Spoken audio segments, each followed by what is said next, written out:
se é nessa noite, é agora. Até agora você mandou glória, até agora nós louvamos, nós vimos o céu aberto, agora a palavra vai descer. Reverência no lugar, glória, reverência. Quem quiser água, pede água, levanta a mão, pede para algum diácono pegar, mas presta atenção na palavra, amém? Vou chamar a Isa Nove, já tem essa oportunidade. Aleluia. Glória a Deus. Santo. Aleluia. Meus irmãos, a paz do Senhor. Amém. Você está feliz aqui hoje? Aleluia. Também me encontro bastante feliz em poder retornar a esta casa. Quero agradecer o convite que me foi feito através da pastora Márcia, pastor Ismael, pastora Rosângela, amiga de longa data. Deus abençoe todos os obreiros da minha retaguarda, os pastores. Deus abençoe. Todas as irmãs estão de parabéns. Eu estou aqui de olho na camisa das irmãs. Nós tivemos festa ali na nossa sede e a nossa foi lilás. Eu bati o olho e falei, uma azul dessa, porque a minha está encostada lá no guarda-roupa. Se tiver uma G, separa aí para mim, amém? Estou debaixo da bênção do meu pastor, minha pastora Adeli, minha pastora Genilda, que estão em viagem, mas me abençoaram para estar aqui. E trago a saudação dos mesmos. Quantos recebem? Amém! Quantos ainda têm disposição para dar glória? Glória a Deus! Olha, eu vim para pregar no tema, eu estudei o tema, mas quando eu cheguei aqui, Jesus mudou tudo e eu vou ser fiel. Aleluia. Ao que o Espírito ministrou no meu coração, amém? Por gentileza, abra sua Bíblia comigo, o livro dos Atos dos Apóstolos, seu capítulo de número 9, e vamos estar lendo apenas o número, versículo 41. Aleluia. Eu estou com pouca voz porque eu tenho um problema com ar-condicionado, com ventilador. Eu fiz uma viagem para a Bahia, eu fui pregar no chá de mulheres e eu fiquei 1 dia e meio debaixo do ar-condicionado. Quase não saiu voz lá. Mas está pouco, agora que eu vi ali, mas Jesus está no controle. A pastora disse que eu posso ir até meia-noite. Quem vai comigo até meia-noite? Meia-noite e 10, aumentou mais 10 minutos. Todos encontraram? Versículo de número 41 diz assim: E ele, dando-lhe a mão, a levantou e, chamando os santos e as viúvas, apresentou-a viva. E você diga amém. Amém. Podeis assentar, dando glória ao nome do Senhor. Glória a Deus. Glória a Deus. Aleluia. Se a voz falhar, você dá glória. Amados, esse é um texto que está inserido neste livro que Lucas escreve. Lucas, que era grego, nascido na Síria, na Antioquia, e por nascer numa família nobre, ele cursou medicina, se tornou um grande médico. Mas foi numa das viagens a Troade que ele vai encontrar o apóstolo Paulo, vai criar ali uma amizade. Paulo, como bom visionário, vai começar a evangelizar Lucas. E Lucas, por ser médico, algumas coisas que ele ia ouvir da boca do apóstolo ia soar tanto quanto surreal, como a história de Jesus que cuspiu no chão, fez um lodo, colocou nos olhos do cego de nascença, mandou aquele cego lavar no tanque de Siloé, e agora aquele cego que era de nascença voltou a enxergar novamente. Lucas ouviu isso aqui para ele soou tanto quanto surreal. Uma das coisas que Lucas ficou perplexo foi acerca da filha de Jairo. Jesus está indo para a casa de Jairo e quando ele chega na residência, estão ali as carpideiras, os flautistas, que era costume da época. Pessoas que choravam, ganhavam com a desgraça alheia. Jesus vai chegar e vai falar para eles: não chorem porque a menina está dormindo. Eles vão olhar e vão rir. Só que Jesus não tem compromisso com quem não acredita, ele tem compromisso com quem acredita. Ele não vai se importar com quem está rindo, ele vai chamar os mais chegados, a saber, Pedro, Tiago e João, vai entrar para dentro do quarto, junto com o pai e a mãe da menina. E vai passar alguns instantes, a porta daquele quarto vai abrir, e está lá Jesus de mão dada com a menina viva. Lucas está ouvindo isso, por ser médico, isso aqui é surreal para ele. Outra coisa que para Lucas foi surreal foi ouvir a história do filho da viúva de Naim. Aquela mulher, ela está fazendo o mesmo percurso, ela está passando pelo mesmo caminho.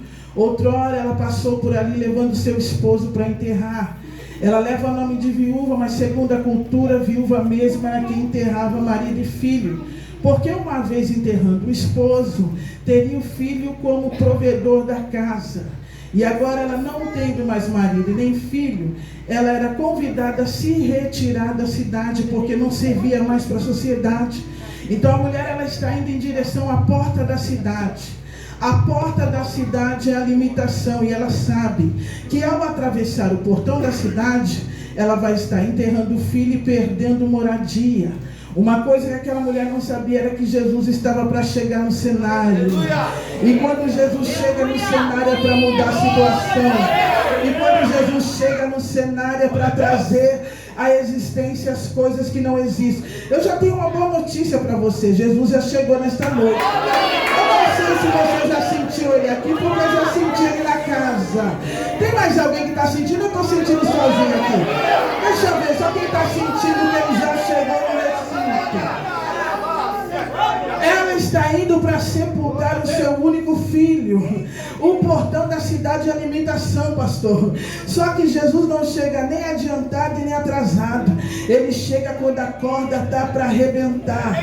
A mulher está indo para sepultar o filho e de repente Jesus chega bem na alimentação.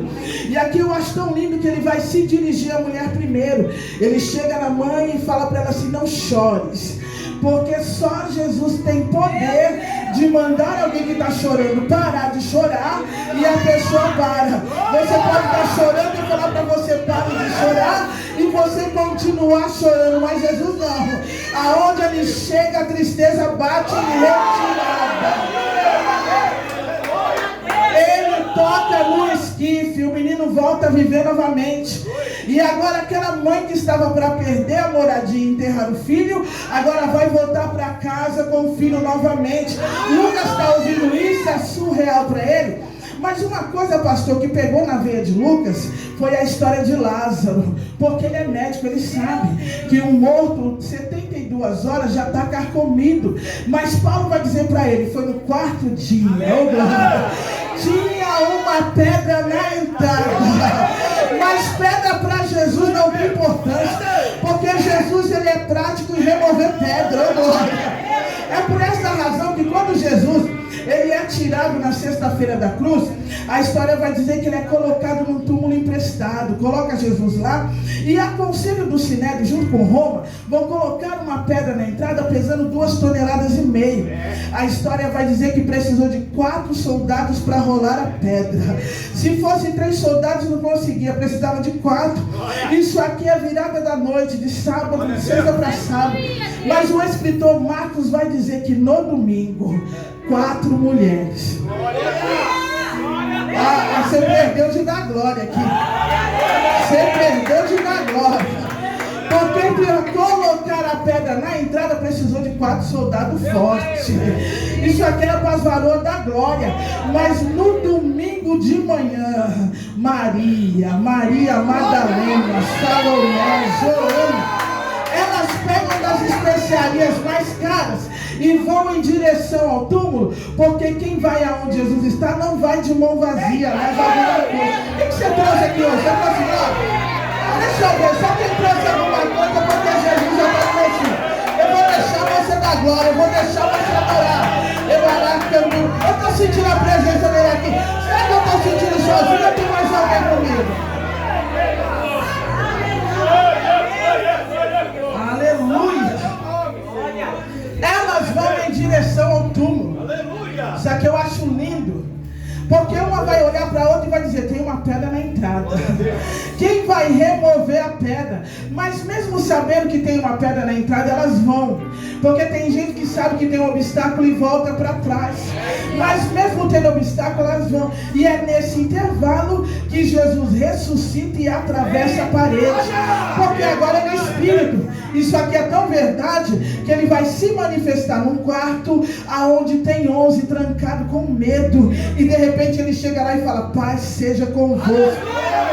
Alguém vai olhar e vai falar: entrou aqui, a porta estava trancada. Jesus não precisa de porta, Ele é a porta.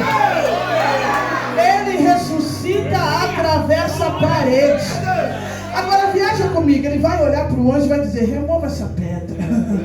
Imagina, pastor, o anjo olhando para Jesus e falando assim: remover a pedra para que o senhor já está do lado de fora. E Jesus vai olhar para o anjo e falar: remova essa pedra, porque tem adoradoras vindo aí. E para adorador a porta não pode estar fechada, porque o lugar de adorador é do lado de dentro. A porta já foi aberta, por que você não entra? A porta já foi aberta, agora é só você entrar. E como é que entra? Dando glória, abrindo essa boca santa e mandando glória para cima. Deixa eu ver quem já entrou aqui hoje. Só quem já entrou. Aleluia.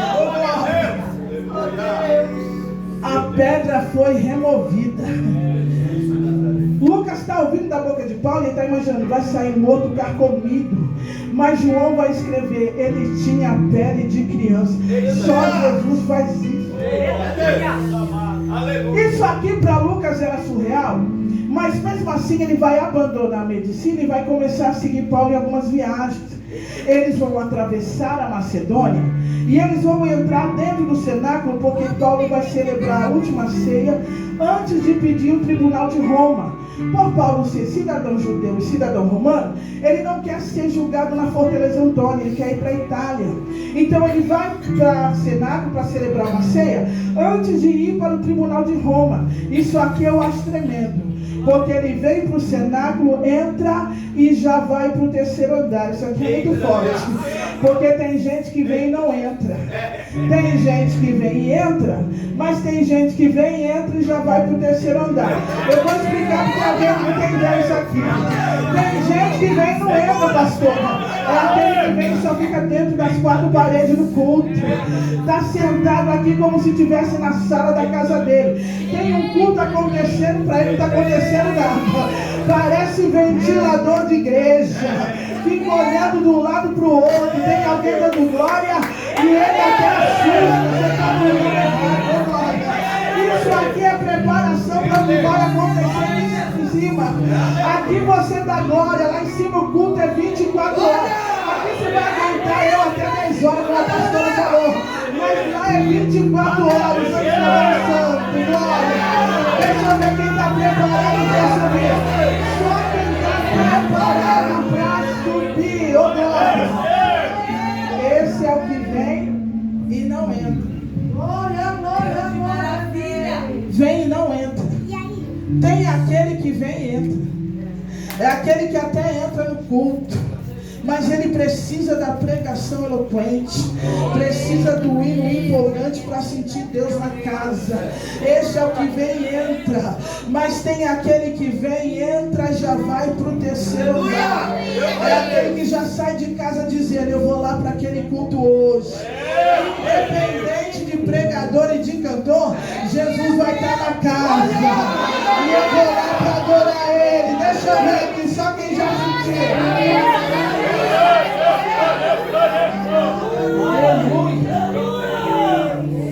Paulo veio e já vai para o terceiro andar.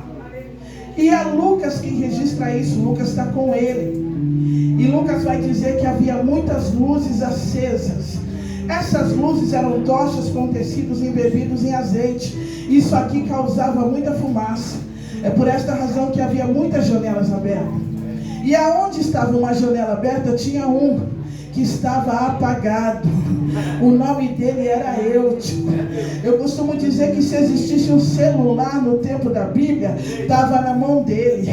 O culto estava acontecendo, pastor, e ele estava lá com a janela aberta do aplicativo, mandando e recebendo mensagem. Tem gente que é assim, ele vem para o culto e ele fica com a janela aberta. O culto está acontecendo, parece que não está acontecendo nada, ele não consegue sentir Deus na casa, está com a janela aberta. Mas o texto vai dizer, e é Lucas quem registra, que Paulo está eloquente, ele está pregando, é uma santa ceia, e ele não vê a hora passar, a hora está passando, ele está pregando. E Eutico, ele é tomado de um forte sono, e ele cai da janela do terceiro andar, caiu lá embaixo. Eu imagino que o primeiro a descer é Lucas, porque é médico. Ele desce para socorrer. Paulo está pregando. Paulo está cheio de Deus. Só que o texto vai dizer que Paulo vai parar a pregação para descer. Porque tem gente que quando alguém cai, ele não para socorrer. Tem gente que quando alguém cai, ele fala, caiu porque mereceu. Caiu porque foi avisado e não vigiou. Bem feito, mereceu cair mesmo. Não é problema meu. Mas agora eu vejo o apóstolo Paulo olhando para quem estava no cenáculo e dizendo assim, pode até não ser problema meu, mas quem morreu por ele pagou um preço muito caro. O preço foi de sangue. Pode não ser problema meu, mas eu vou parar a pregação para descer para socorrer. Paulo para a pregação e desce. E o texto vai dizer, e é Lucas quem registra, que quando o Eutico cai da janela, alguém lá embaixo tentou levantar um morto. Eu imagino, pastor, mente de pregador, Lucas descendo, pegando no pulso, colocando o rosto perto da boca, colocando o dedo no pescoço, para ver se tem pulsação, e ele mesmo vai confirmar, está morto, não tem mais o que fazer. Só que agora imagina, Paulo, cheio de Deus, lotado da Trindade Santa. Imagina um homem que exalava azeite, ele vem descendo, e não precisou muita coisa não. O texto vai dizer que ele se inclina sobre o corpo daquele moço que estava morto e ele dá um abraço. Não precisou muita coisa, foi apenas um abraço. Isso aqui eu acho lindo, porque nós estamos vivendo um tempo onde nós estamos recebendo abraço de morte. Te abraça na frente, te elogia, e por trás quer o teu mal. Na tua frente fala bem de você, te abraça, beija, mas por trás quer passar rasteira, quer te ver no chão. Que Deus nos guarde desse povo, porque eu ainda acredito numa geração de Paulo que abraça e faz viver. Eu acredito que Deus está levantando essa geração aqui hoje. Cadê os Paulos aqui da geração? Cadê você que vai socorrer? Cadê você que vai abraçar? Cadê você que Deus vai usar para levantar? Deixa eu ver. Só você, Deus está levantando hoje. Deus não deixou levantar hoje um exército para passar vida. Eu estou sentindo uma graça que eu não sei você. Eu estou sentindo esse altar pegar fogo. Tem brasa lá da sala. Eu quero levar as tem brasa nesse altar. Tem varão de guerra nessa casa. Tem varão que está se movimentando nesse lugar. Enquanto ele está passando, ele está tocando. Vai sentindo ele, vai sentindo que ele está passando. Ele está passando neste. Aleluia. Paulo abraça. E o espírito de vida volta novamente para o corpo do menino morto. E quem estava lá embaixo e tentou levantar morto, agora vai passar vergonha. Porque não adianta tentar levantar morto quem está morto também. Não adianta tentar levantar morto crente que não ora. Não adianta tentar levantar quem está morto crente que não obedece pastor. Não adianta tentar levantar quem está morto crente que não vem para cultos de ensino. Não adianta levantar quem está morto crente que anda por aí, você nem sabe onde ele congrega, não tem paradeiro. Não adianta tentar levantar quem está morto quem não respeita pastor, autoridade, não respeita obreiro, não respeita crente. Para levantar quem está morto tem que estar cheio do Espírito Santo. E agora o apóstolo Paulo, ele pega Eutico e leva novamente para o terceiro andar. Porque terceiro andar é lugar de vivo, morto fica no térreo. Mas vivo vai para o terceiro. Eu vou falar até para ver se você pega. Eu vou repetir para ver se você pega. Terceiro andar é lugar de vivo, morto fica no térreo. Se tem vivo aqui, faz barulho que está vivo. Ou tem vivo que não faz barulho, tem uma coisa errada. Ainda foi erro de fabricação. Se está vivo, faz barulho que está vivo. Cadê os vivos aqui? Eu vou deixar você agora. Vai. Só que está vivo, faz barulho que está vivo. Oh, glória a Jesus. E agora, finalmente, o apóstolo Paulo vai pegar a embarcação para ir para Roma. E o texto é Lucas que registra que ele vai entrar dentro da embarcação com um centurião, 100 soldados, o comandante do barco, 173 presos e Lucas que está junto. Eles vão entrar dentro dessa navegação. Paulo, como bom visionário, vai orar. E Deus vai dizer para Paulo: Paulo, essa viagem não vai ser tranquila. Essa viagem vai ter vento forte, vai ter tempestade. E o apóstolo Paulo, ouvindo esse alerta de Deus, ele vai chamar o centurião para dar um conselho para o comandante do barco. Só que o comandante do barco vai olhar para Paulo e ver que o Paulo é preso, é alguém inexpressivo, alguém que não tem expressão, e não vai dar crédito naquilo que sai da boca dele. E isso acontece nos dias de hoje, por você não ter expressão, por você ser uma pessoa simples, por você não ter aparência, não ter dinheiro, não ter carro, não ter casa, não ter cargo, não nasceu numa boa família e nem mora num bom lugar. As pessoas vão olhar para você e não vão dar crédito naquilo que sai da tua boca. Uma coisa que eles não sabem é que foi Deus que te chamou, e é Deus que te usa, e vai mostrar que fala através de você. O comandante não dá importância, e mesmo assim Paulo vai conduzir a navegação, vai continuar. Deus vai descer no barco e vai dizer para Paulo: Paulo, este barco vai quebrar. Mas detalhe, Paulo, a ordem é para permanecer dentro do barco. Quem pular fora do barco vai morrer. Alguém já entendeu? Tem alguém que já pegou a senha. Quem ficar no barco vai viver. Mas se pular fora do barco, morre. Você está entendendo o que Deus está falando aqui? A espregadora ficar no barco inteiro é uma coisa. Permanecer no barco quando o barco vai quebrar é outra coisa. Não importa. Quem te deu a ordem garante a tua chegada. Pode ter vento forte, a ordem é para permanecer no barco. Porque Deus está falando com alguém que não adianta sair da igreja, não adianta entregar a carteirinha, não adianta entregar o carro. Tem gente que está falando, essa é a última festividade. Deus está dizendo: se pular fora do barco, se pular fora do barco, eu vou falar porque Jesus está falando. Se pular fora do barco, morre.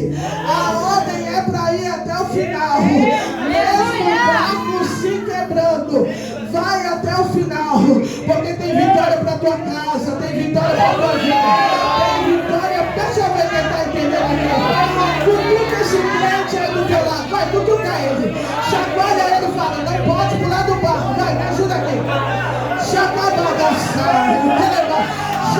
ele, fala: para permanecer, fica.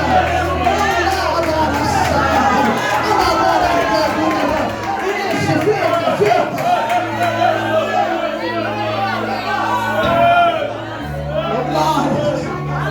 Tem uma nuvem de glória aqui. Tem uma nuvem de glória. A nuvem está baixinha. Se fosse você, não perdia tempo. Eu já ia entrando nela. Eu quero levar a ceia. Se fosse você, ia deixando esse varão te mover. Porque tem um varão de guerra aqui na casa. E ele está passando, ele está passando. Ele está passando nesse altar. Ele está passando nesse altar. Está passando nos muros. Está passando na live, né? Sente ele de tocar, vai, sente ele de tocar. Vai recebendo o que eu estou recebendo aqui. Vai recebendo o que eu estou recebendo. Vai recebendo. Oh glória, oh glória.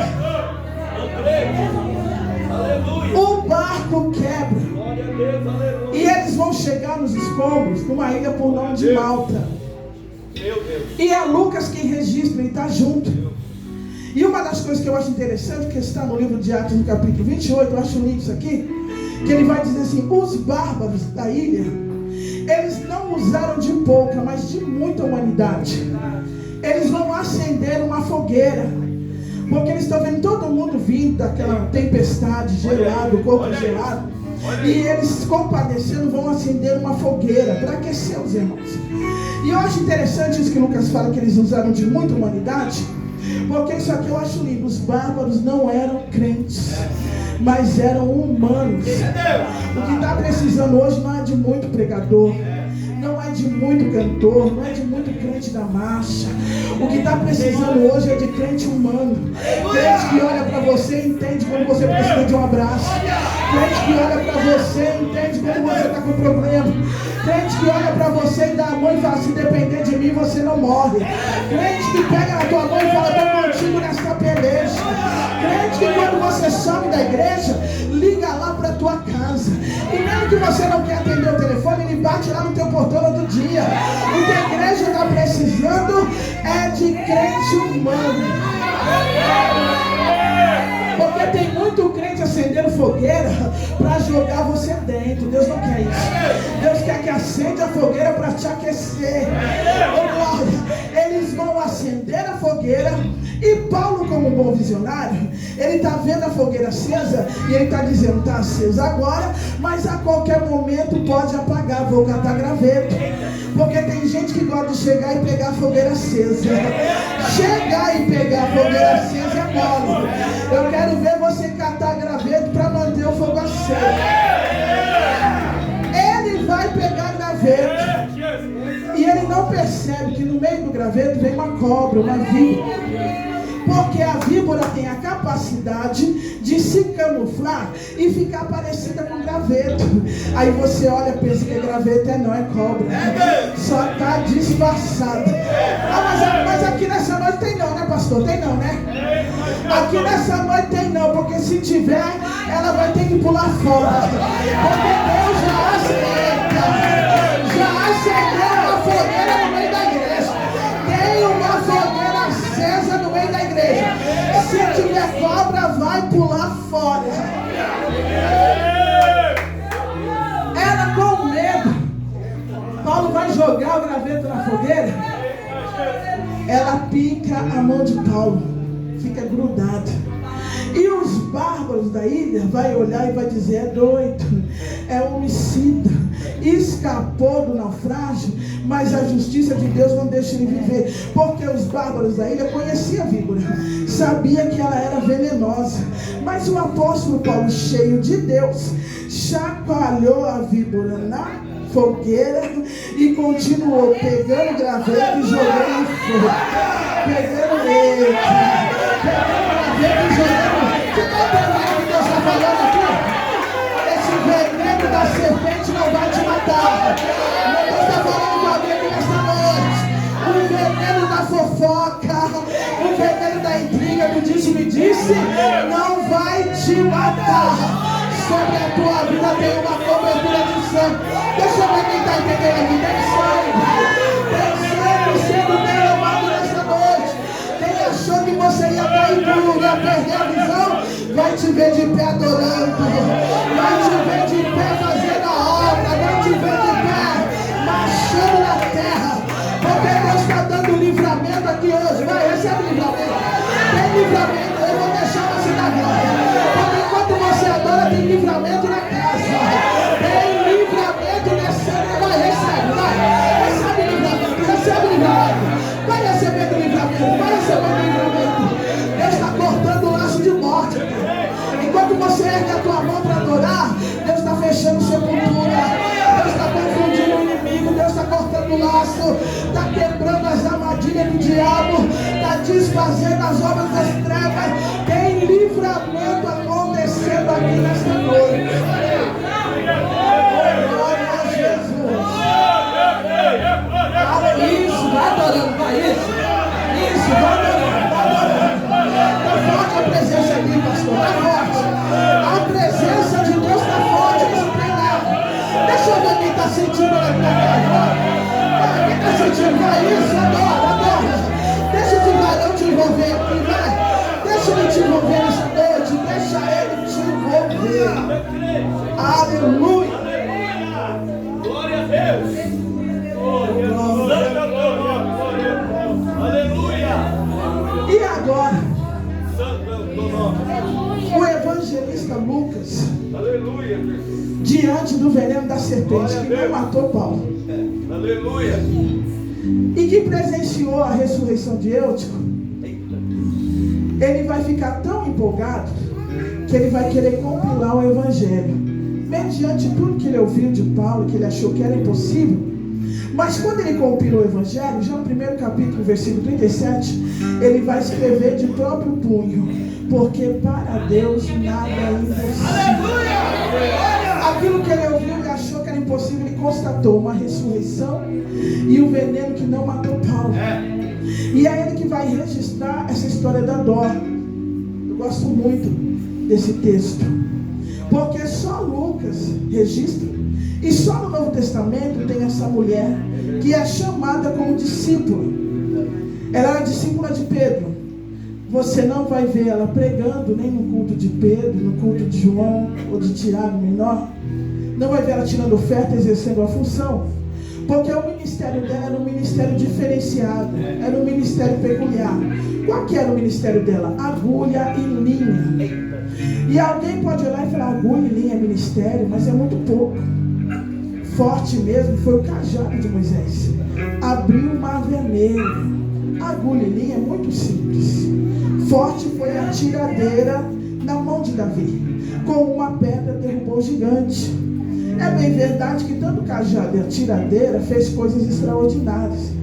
Agora experimenta dar agulha e linha na mão tanto de Moisés e de Davi, para ver se sai alguma coisa. É cada um exercendo a sua função. Aquilo que Deus colocou na sua mão, fazendo com excelência.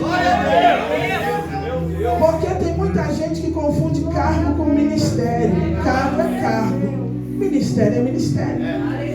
Cargo é aquilo que o homem delega sobre a tua vida. Ministério é aquilo que vem do alto. Vai entranhando no meio. Cargo, o mesmo homem que delega é o mesmo que tira. Agora experimenta tocar no ministério de alguém. E existem os anônimos dentro da igreja que eu gosto muito, porque tem que fazer, fulano não faz nada, fulano não tem cargo, fulano não prega, não canta, não tira oferta, não exerce função, fulano não faz nada na igreja, fulano vem e ora no coletivo, canta no coletivo, adora no coletivo, dá glória no final no coletivo e vai para casa, não fez nada. Você está muito enganado. Você não sabe que esses anônimos provocam uma região espiritual. Porque quando o pregador passa, não olha do lado. Quando o cantor passa e não olha do lado, quando alguns líderes passam e não olham do lado, esses anônimos entram em ação. E você não sabe como um sorriso, uma palavra, faz muita diferença. Vai, me ajuda aqui, olha para esse crente e fala para ele, você pode não ter cargo. Vai, com autoridade, vai. Usa o dedo de um profeta, aponta para ele e fala, você pode não ter cargo, mas você tem ministério. Vai, aponta o dedo para ele e fala, você pode não ter cargo, mas você tem ministério. O teu sorriso faz falta, o teu abraço faz falta, o teu aperto de mão faz falta. Até quando você não vem, o teu glória faz falta. Você é uma peça fundamental no reino de Deus. E Dorcas era assim, agulha e linha. Ela morava em Jope, uma cidade marítima, e por ser uma cidade da costa, muitos homens morriam no mar e as mulheres ficavam viúvas. E Dorcas, com visão de reino, as mulheres viúvas, desprovidas, ela fazia vestido para essas mulheres, pastor. O texto, é Lucas quem registra, que ela também fazia túnicas. Essas túnicas eram o talite, capa, manto de oração. Porque todo menino judeu, ele é ingressado no ministério da oração a partir dos 5 anos. E isso aqui era como dinastia, passado de pai para filho. Então, para ele orar, ele recebia o talite de seu pai. Isso acontece até hoje. O judeu não pode orar sem o talite. Então, o talite era ministério. Então, morrendo o homem no mar, não tinha quem desse o talite. Então, Dorcas, com visão de rei, além de fazer o vestido para as mães viúvas, também fazia o talite, a capa de oração para as crianças órfãs. Então, quem vê Dorcas exercendo a sua função, vê alguém que tira vestido de luto e coloca vestido de festa. Quem vê Dorcas exercendo o seu ofício, vê alguém que costura ministérios rompidos. Mas vai chegar um dia que eles vão chegar na casa dela, porque a casa dela ficava cheia. Eles vão chegar na casa dela e ela vai estar deitada no divã, que era o sofá dela. E vão olhar para a mão dela vai estar parada, não vai estar vazia. Não vai ter nem agulha nem linha. E vai constatar, está morta. E quando está morta, não tem mais o que fazer. Então alguém nesse cenáculo, porque enquanto está Dorcas morta, está lá as viúvas chorando e os órfãos chorando também. A casa está cheia. E alguém vai se levantar e vai falar, está morta. Agora é a hora de enterrar. Mas eu louvo a Deus, porque mesmo no lugar aonde se levanta alguém e fala, agora é a hora de enterrar, vai se levantar alguém e vai falar, não pode enterrar. Não pode enterrar. Porque se enterrar vai fazer falta. Até para colocar outro no lugar vai dar trabalho. O que eles vão fazer? Vão lavar o corpo dela. Estou perdendo a voz. Vão lavar o corpo dela e vão colocar no terceiro andar. Porque essas casas eram comuns no período da igreja da perseguição, ter esse cenáculo no terceiro andar. Porque quem está lá no térreo não consegue ouvir os crentes dando glória no terceiro andar. Porque quem está lá no térreo não consegue entender quando os crentes estão dando lugar no terceiro andar. Porque quem está passando lá no térreo não consegue entender quando estão se alegrando no terceiro andar. Então esse terceiro andar é muito comum. Eles vão lavar e vão colocar o corpo dela nesse cenáculo, terceiro andar. E vão mandar chamar Pedro. Pedro está ali em Lida, 15 quilômetros. Vai pegar 2 varões e vai mandar. Isso aqui eu achei muito interessante, porque nós passamos um período semelhante, pastor. Um período de quase 2 anos e meio de pandemia, onde as igrejas fecharam, onde os pregadores fecharam as agendas, ninguém mais pregava, ninguém mais cantava, as irmãs não podiam mais limpar a igreja, cuidar de cantina, não podiam mais fazer o serviço dentro da casa do Senhor, porque isso também é ministério. Os obreiros não podiam mais abrir porta, não podiam mais olhar carro, não podiam mais cuidar, porque isso também era ministério. Então foi um momento onde o inferno veio muito crente com a mão parada e veio com muita força falando, agora nós vamos enterrar ele. Mas eu louvo a Deus, porque mesmo no período de igreja fechada, tinha crente dentro do eita, Jesus, crente dentro do quarto, com porta fechada, joelho no chão e boca no pó, dizendo, Deus me enterra, Deus guarda, Deus não enterra. Você está entendendo o que Deus está falando aqui? Olha para esse crente e fala para ele, você não pode ser enterrado. Vai, me ajuda. Pega na mão dele, chacoalha ele, fala para ele, você não pode ser enterrado. Estou te colocando no meu quarto de oração. Vai, quarto de oração. Vai, pega na mão dele, pega na mão dele. Estou te colocando no meu quarto de oração. Aleluia. Colocaram ela no terceiro andar. Foram buscar Pedro. E quando Pedro chega, ele já vai logo para o terceiro andar. Ele entra dentro do quarto e está lá as viúvas, os órfãos todos chorando.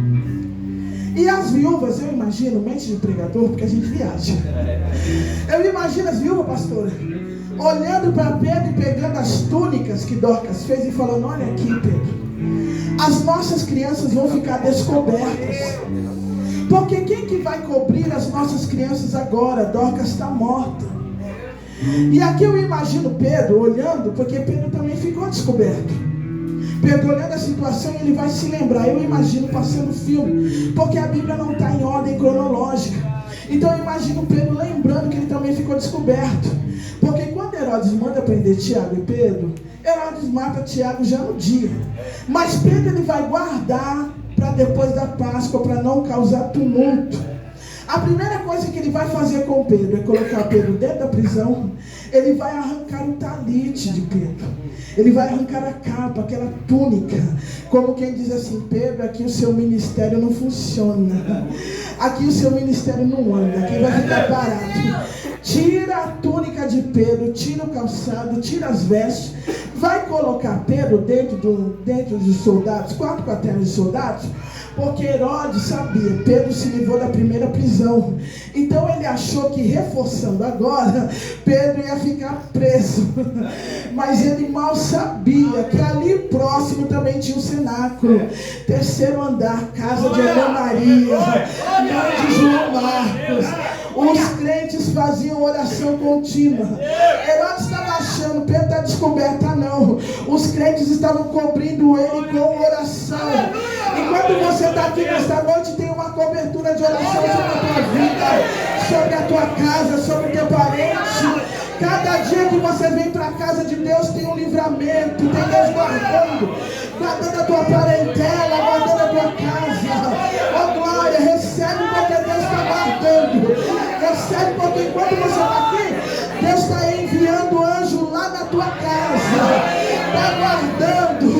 Pode acontecer da esquerda, da direita, mas a tua casa está coberta. Pedro estava literalmente nu, mas estava coberto. E é nesse instante que vai entrar um clarão, um anjo vai descer. E era um anjo simples, era um anjo com letra minúscula. Ele desceu na prisão. A primeira coisa que ele vai fazer é tocar em Pedro. Pedro se levanta, as cadeias caem. E agora aquele anjo, pastor, ele vai olhar para Pedro e vai falar: calça sandália. Estar descalço à luz da Bíblia, estar sem direcionamento. Parece que eu vejo aquele anjo dizendo para Pedro assim: olha, até agora você estava sem direcionamento, mas olha eu te dando direcionamento. Isso aqui é profecia para alguém nesta casa. Deus está dizendo que tem pessoas que entraram aqui hoje precisando de uma resposta. E Deus está falando com alguém: eu estou te dando direcionamento, estou te dando direção.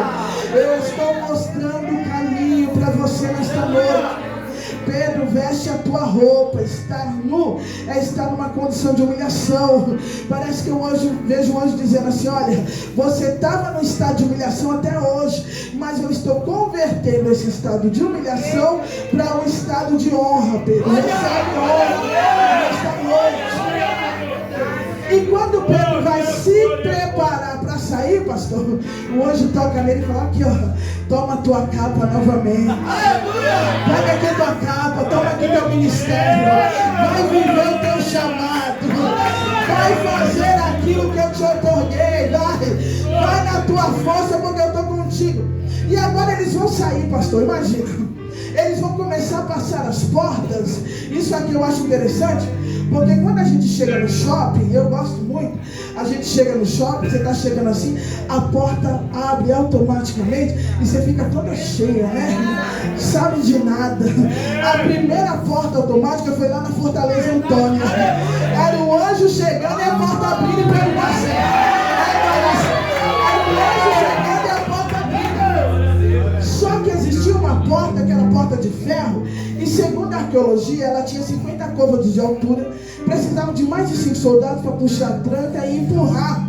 Mas o texto vai dizer, é Lucas quem registra, que quando o anjo chega perto da porta, a porta por si só abre e Pedro passa.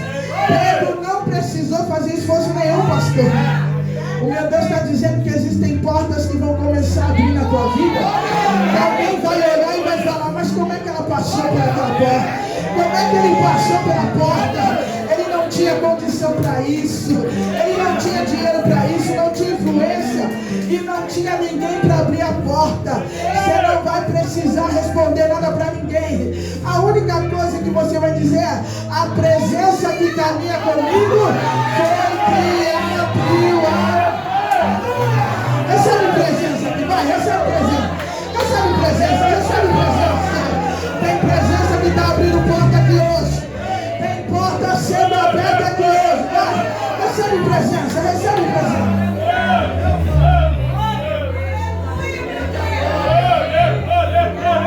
Aleluia.